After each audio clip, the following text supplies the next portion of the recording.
Hey everyone, and welcome to This Explainer. Today, we're jumping right into Chapter 12 of Isabelle's Secret. We are going to unpack one of the absolute most stressful, heavy burdens a character can carry, and that's an unplanned pregnancy. We're going to break down the intense psychological and logistical hurdles Isabelle faces as the author puts her through this incredibly agonizing sequence of events.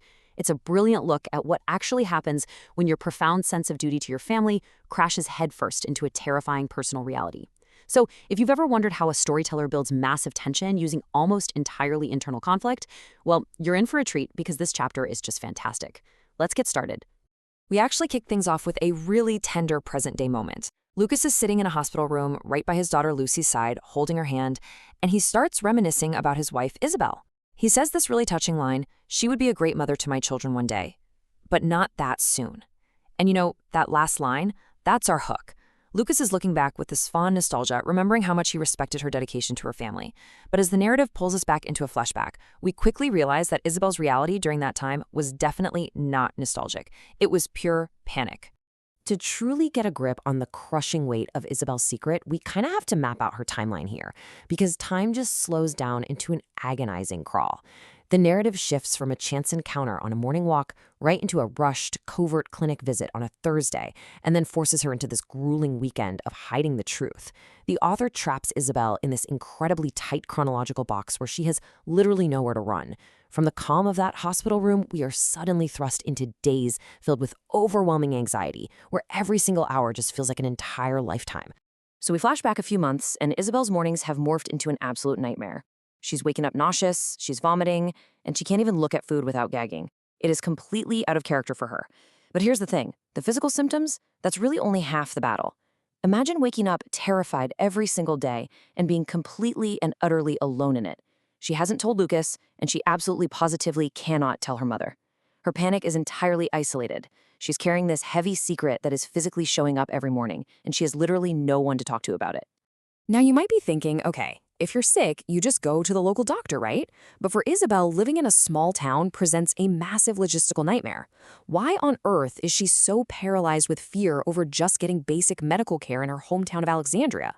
It's a huge hurdle. And honestly, it's not a fear of doctors, it's a fear of her worlds colliding. She's trapped in this awful spot where taking care of her own health feels like a direct, immediate threat to her family's stability. And here's exactly why she's so scared. Her father is constantly at the local clinic being treated for emphysema by the town doctor, Dr. Borden. Look, in a small town, the clinic waiting room is basically the town gossip square. Isabelle knows that just walking through those doors risks exposing her secret before she even fully understands what's happening to her own body.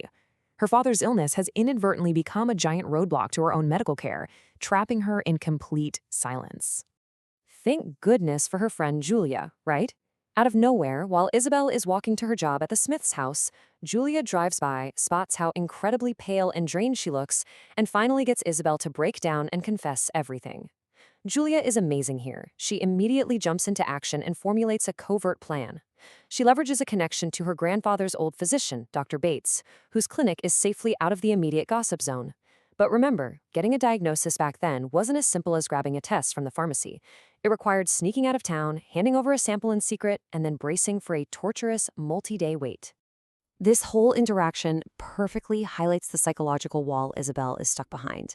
It's like they're speaking two completely different languages. Internally, Isabelle is just drowning in shame. She's terrified of bringing financial ruin to her impoverished siblings and dreading the embarrassment this is going to cause her parents. But externally, Julia offers this pure, straightforward logic. Lucas loves you, so just get married and start a family. It makes total sense to an outsider. But because of Isabelle's trauma and her profound sense of obligation, that easy way out is completely impossible for her to see. Let's really put this into perspective so we understand why this matters. This isn't just an unplanned pregnancy for Isabelle, it is a potential disaster. She is a core financial provider for her family. If she loses her standing or if she loses her job working for the Smiths because of the shame, it is her siblings' actual survival on the line. The stakes seriously could not be higher. She firmly believes she's let everybody down, she's terrified of how Lucas will react, and she's paralyzed by the shame it's going to bring to her mother and father. She is quite literally carrying the weight of two entire families on her shoulders. Julia serves as the ultimate voice of reason in this moment, fiercely challenging Isabel's deeply ingrained sense of duty. She practically spells it out for her, saying, "Your family comes second." Now, for someone like Isabelle, whose entire identity is wrapped up in being the caretaker for her parents and siblings, this advice is totally alien. Julia is actively trying to rewire Isabelle's priorities right there in the car, urging her to realize that she isn't just a provider for her parents anymore. She's building an entirely new life. But Julia can only do so much to help. Following that secret clinic visit, Isabelle is shoved into a psychological pressure cooker. She has to somehow survive the agonizing wait through the weekend, putting on a charade of absolute normalcy with her fiancé while carrying a secret that feels like it's burning a hole right through her chest. Every single smile she forces, every conversation she has, is completely overshadowed by the pending reality of those test results. I absolutely love how this contrast is written. The dynamic here is so compelling. Lucas isn't oblivious at all. He notices she looks exhausted, he's gently asking if she's okay, and he's constantly reassuring her of his love. And Isabelle, she absorbs all that genuine love while desperately hiding the truth. She is terrified, yes, but beneath all that fear and shame, she's actually secretly proud to be carrying his child. It's this gorgeous, messy human contradiction that makes her character so incredibly relatable. 5. That is the grueling number of days Isabelle had to wait. From Thursday all the way to Tuesday, just to confirm what her body was already screaming at her. Imagine holding your breath for 5 days straight. Every conversation, every chore she does at work is clouded by this looming, life-altering piece of data that is just sitting in a lab somewhere, completely and totally out of her control. By the time Tuesday morning finally rolls around, the tension is just unbearable. Have you ever been in a situation where you just close your eyes and wish you could wake up from a bad dream? That is exactly where Isabelle is mentally. Deep down, she knows the answer. The nausea hasn't stopped, her cycle hasn't returned, the physical evidence is undeniable. But the psychological dread of actually hearing a doctor speak those words aloud is just tearing her apart. And that brings us right back to the clinic, room 3. As the doorknob turns, all of that agonizing waiting finally comes to a head. Julia is right there beside her, acting as her anchor, which is so crucial. The way the scene is paced, time just stretches out, making us feel every single agonizing second as Dr. Bates walks in and slowly opens that file. And there it is, the unavoidable truth. You are pregnant.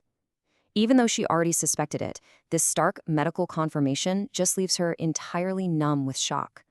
When the news drops, Isabelle doesn't scream or freak out. She just puts her head down and cries. The abstract fear she's been carrying has finally materialized into absolute medical fact. The threat to her family, the potential disappointment of Lucas, it all suddenly becomes terrifyingly real in that exact second. But what happens next is such a wonderful piece of writing. Dr. Bates immediately grounds all of that emotional shock with really practical, gentle medical advice. Ginger ale, dry toast, get plenty of rest. He doesn't judge her for a second. By treating her with clinical empathy and focusing on the biological needs of the baby, he quietly validates her situation. He helps transform her from a terrified, panicked girl into an expectant mother with clear, immediate responsibilities. Which perfectly encapsulates the core takeaway of this entire chapter, what we're calling the burden of love. Look, Isabelle isn't upset because she doesn't want the baby. She's upset because she loves her siblings and her parents so fiercely that the thought of bringing them shame or financial ruin just breaks her heart. And she loves Lucas so much, she's terrified of disappointing him. Her immense love for the people around her is the very thing causing her the deepest pain. It's the heavy stone she's carrying. Which leaves us with this final, incredibly provocative question. We know from the opening hospital scene that they eventually get married, but how exactly do they bridge the gap from this terrifying afternoon in the clinic to that happy ending? Isabelle still has to go home, look Lucas in the eye, and confess this massive secret she's been hiding. Will he react with the anger she fears or the deep love she hopes for? That is the exact kind of question that makes you want to keep turning the pages. Thanks for joining me on this explainer, and remember to always keep questioning the secrets beneath the surface.